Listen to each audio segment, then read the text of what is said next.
Ísland eignaðist í fyrsta skipti landslið í danslist á þessu ári. Keppt var þátttökurétt í liðinu þann 30. mars í Borgarleikhúsinu, þar sem 200 dansnemar frá listaskólum landsins tóku þátt. Dansstúdíó Alice frá Akureyri var þar á meðal með 9 atriði og náðu 8 af þeim að tryggja sér pláss í landsliðinu, sem tekur þátt á Dance World Cup í sumar.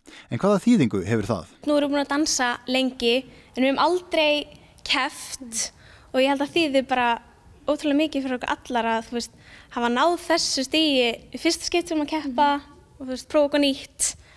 Það einhvern veginn, já, setur hana markmiðið aðeins svona herra einhvern veginn. Og þetta þýðir líka þið að fara út að keppa? Já, við erum bara út til Portúgal í sumar að keppa, og það er ég veit ekki hvað, yfir 40 lönd sem eru að keppa. Já. Þannig að þetta verður mjög stórt og mjög spennandi. Þetta gefur manni líka eitthvað svona ákveðið til þess að stefna að bæta sig og halda manni við í dansinum. Algjörlega, já. Það er nú einmitt verið, þetta kemur svona aukalega inn í að æfa, fyrir keppni.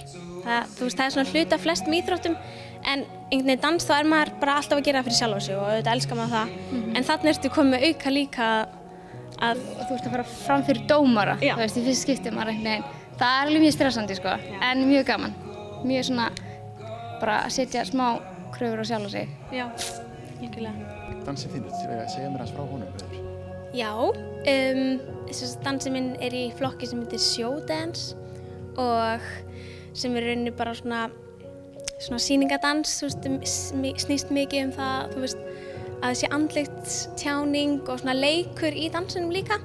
Og ég er að dansa sem Marilyn Monroe, bara alls konar hringir og stökk og mikill hraði. Hver semur dansinn? Katrín Mist samdi dansinn. En þú, Ingibjörg, þetta til að segja okkur frá þínum dansi?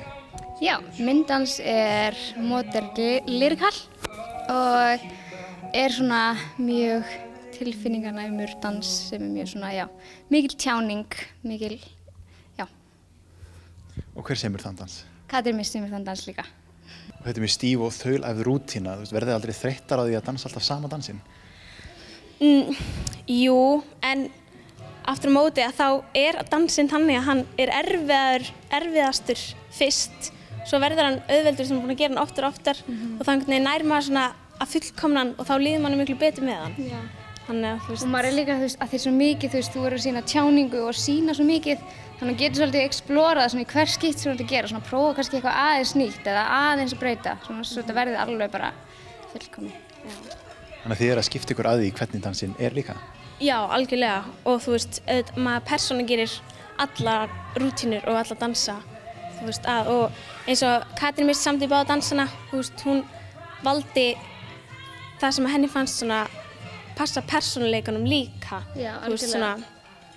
Þannig að einmitt svo maður geti sett meiri lit í atriðið sitt. Gefur okkur svona frelsi til að aðeins að explora sjálf dansinn, svona rútínuna.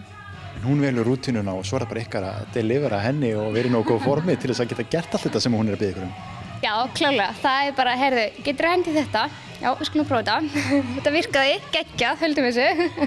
Hún er líka alveg mjög hvetjandi, hún segir, já, geturðu gert þetta og maður svona, ha? Svo prófa maður sig og maður getur það.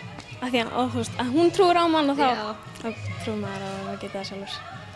Og þeir eru báðar að dansa hérna, en þeir eru líka að kenna í dansstúdíó Alice. Já, við erum kennarana í dansstúdíó Alice. Ég er búin að vera alveg frá byrjun. Ég er að verða 5 ára eða eitthvað. Þannig að það er mjög skemmtilegt.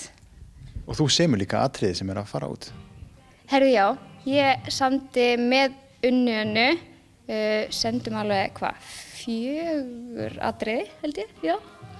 Sem var ótrúlega krefjandi og skemmtilegt, virkilega. Og það er líka bara, stelpunum sem eru að dansa eru bara ótrúlegar. Það er bara geggjaðar. Og öll þau komust til Portúgal. Líka. Já, þannig að það er bara ótrúlega skemmtilegt út af fyrir sig, að komast út sem danshöfundur á atriðinu er mjög skemmtilegt. Það er líka ákveðin stimpill fyrir bara dansstúdíó Alice að geta sendt þetta mörg atriði sem að komast svo áfram alla leið. Já, algjörlega. Það er ótrúlega skemmtilegt. Er þetta eitthvað sem þið myndið sjá fyrir ykkur að þið viljið gera meira af, að keppa meira? Já, allavega svona að þetta sé, þú veist, nú þetta árlegt hérna, þannig að einmitt eins og í ár, það var rosalega stuttur undirbúningur, en eins og fyrir næsta ár, þá getum við haft meiri undirbúningstíma og einmitt stemt að ennþá hærri markmiðum. Það líka skemmtilegt fyrir nemenduna að þú veist, þarna þau komið kannski með markmið, bara ok, mig langar ótrúlega mikið að keppa, þá þurfum við að æfa okkur ótrúlega mikið til þess að komast. Þannig að það líka óslega skemmtilegt að búa til svona metnað, líka í litlu krökkunum. Þannig að það komin alveg ný vídd í afreksíþróttina dans. Alveg klárlega, þetta mjög skemmtilegt.